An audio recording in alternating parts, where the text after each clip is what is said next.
Party या India गठबंधन के साथ में जो बीजेपी यानी एनडीए गठबंधन की तरफ जाना पड़ा।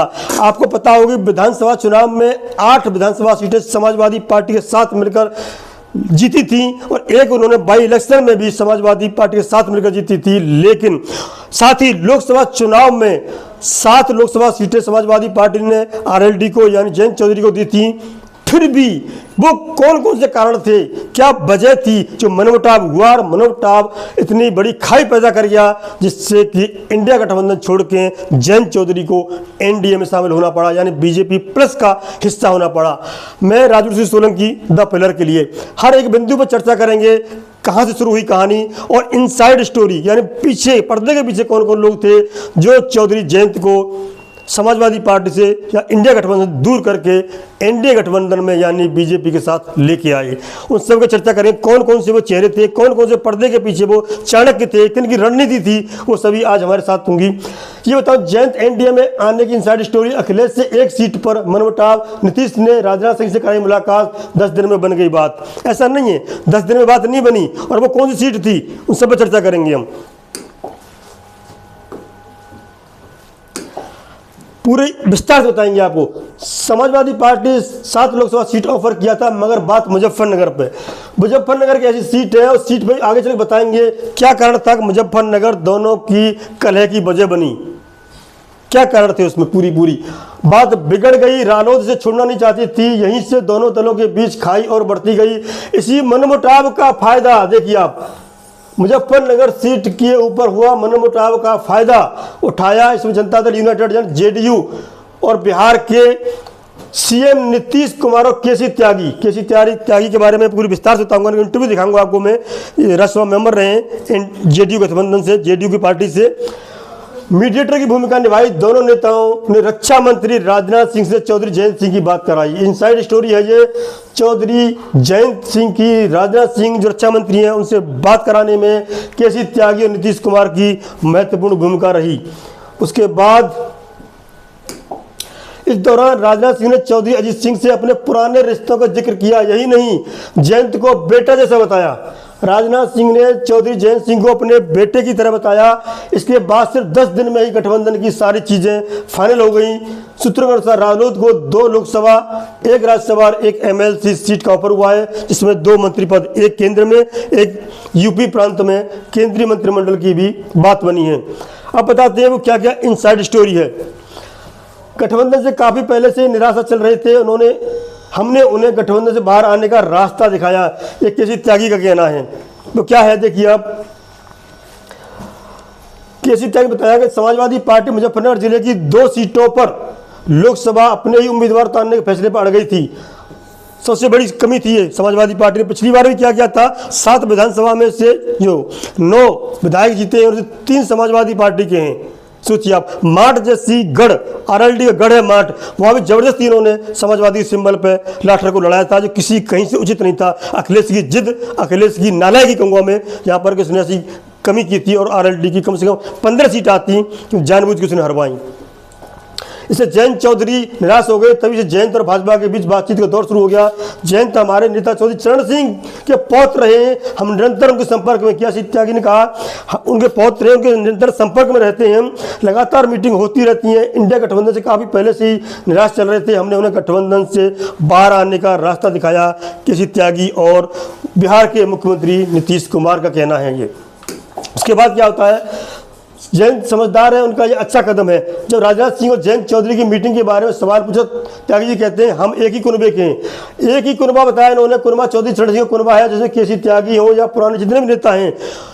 आज बताऊँ मैं 80% जो नेता हैं, कुछ कांग्रेस में, कुछ बीजेपी में, कुछ अलग हैं, वो चौधरी चरण सिंह के अनुयायी हैं, कहीं न कहीं से उनके शिक्षक रहे हैं, मार्गदर्शक रहे हैं, चौधरी चरण सिंह की पीढ़ी हैं, उनमें से ये दोनों भी हैं। चरण सिंह हम सब के नेता थे, जो काम कांग्रेस या हमारी सरकार को करना चाहिए था वो काम भारत रत्न आज मोदी सरकार ने किया है। जयंत चौधरी समझदार हैं, उनका एक अच्छा कदम है। भारत रत्न के पीछे भी एक बहुत अच्छी कहानी है, इनसाइड स्टोरी है, वो भी आगे बताएंगे आपको हम। ट्वीट देख लीजिए, जब अखिलेश यादव ने ट्वीट किया कि हमारी बात बन गई है 7 सीटों पर, लेकिन मुजफ्फरनगर जो सीट थी, मुजफ्फरनगर, उस पर भी भ्रम चल रहा था, उस पर विवाद चल रहा था। ये ट्वीट किसी काम नहीं आया अखिलेश यादव का। जयंत चौधरी ने ट्वीट किया दिल जीत लिया, ये बहुत पॉपुलर हुआ है, दिल जीत लिया।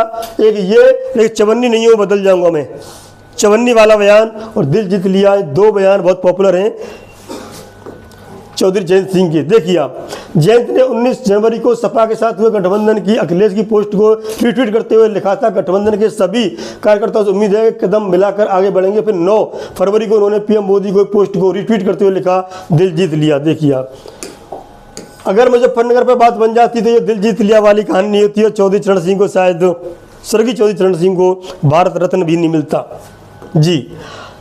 अब बात आती है यहाँ पे, काफ़ी वाद विवाद हुआ था मुजफ्फरनगर सीट पे, तो वो क्या विवाद था? चौधरी अजीत सिंह 6000 वोटों से हराए गए थे। हाँ, बच्चा जानता है, मैं मुजफ्फरनगर गया था, उन्होंने कहा था किसी कीमत में नहीं हारते, वो हराए गए थे। जब किसान पंचायतें और खाप पंचायतें कुछ चौधरी अजीत सिंह के साथ नहीं थी, जो आज अपने आप को बहुत बड़ी किसान पंचायत कहते हैं, किसान संगठन कहते हैं, वो चौधरी अजीत सिंह के विरोध में होते हुए भी चौधरी अजीत सिंह जीत रहे थे, लेकिन 6000 से हराया था। उस समय की कहानी है ये।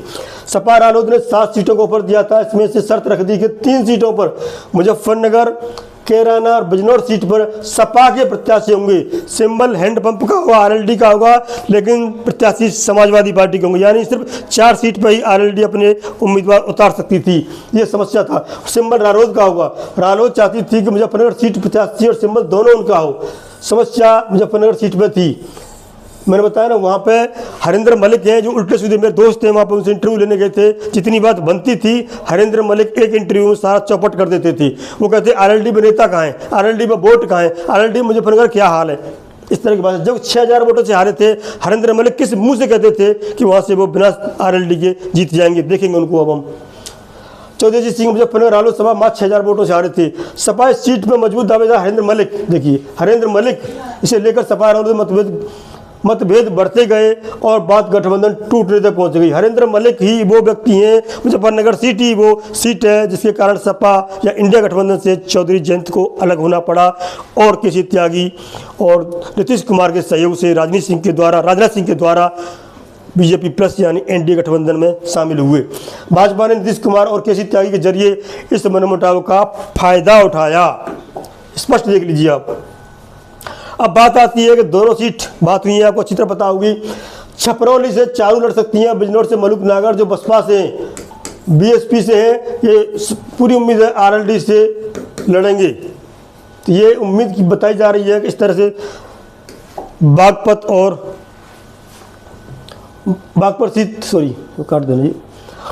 से चारू और बिजनौर सीट से मलूक नागर की लड़ने की पूरी संभावना है।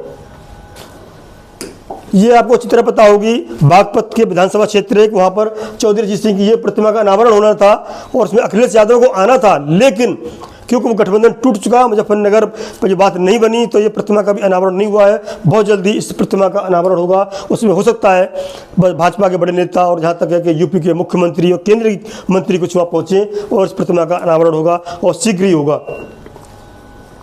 अब हम बताते हैं आपको, चौधरी जयंत हो, चौधरी अजीत सिंह हो, जब बीजेपी के साथ गठबंधन में रहे और नहीं रहे तो क्या हानि लाभ हुआ उनको।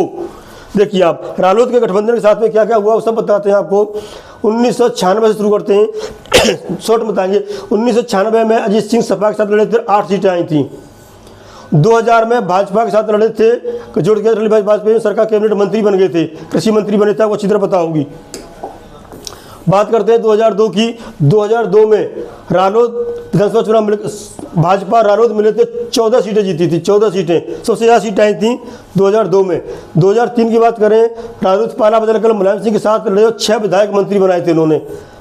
14 से इधर चले गए थे वो, 14 विधायकों को लेकर के सपा के साथ में, और 6 विधायकों को मंत्री बनाया था। 2004 में बात करें, लोकसभा चुनाव लड़ा, सपा के साथ में 3 सीटें जीती। 2004 में 3 सीटें। 2005 में रालोद ने सपा का साथ छोड़ दिया। 7 की बात करें, आरएलडी ने गठबंधन की बजाय अकेले विधानसभा चुनाव लड़ा। 2007 में 10 सीटें जीती। सपा के साथ इस बार 8 + 1 9 जीती। 2007 में अकेले 10 जीती थी। बात करते हैं 2009 की। भाजपा से मिलकर रालोद ने 7 लोकसभा सीटें चुनाव लड़ा, 5 जीती। ये भी अच्छा परफॉर्मेंस था 2009 में, लेकिन कांग्रेस में जाके थोड़ी गड़बड़ कर दी, जाटों को आरक्षण दिलवाया, फिर वो भी काम नहीं आया। अब बात करते हैं 2011 की। 2011 में अजीत सिंह यूपीए में शामिल हो गए, केंद्रीय मंत्री बने। 2012 में रालोद ने कांग्रेस के साथ गठबंधन में मिलकर 44 सीटों पर लड़ा और 9 सीटों जीतने में कामयाब रहे 2012 में। 2014 की बात करें, कांग्रेस के साथ मिलकर के लोकसभा चुनाव लड़ा, एक भी सीट नहीं जीती। ये सबसे बुरा दौर था 2014 का और 2019 का। इससे बुरा दौर आरएलडी के लिए कभी नहीं आ सकता। और 2017 इसमें मात्र एक विधानसभा सीट जीती थी, वो भी बाद में बीजेपी में चले गए राठी साहब, ये चौपड़ा हो गया।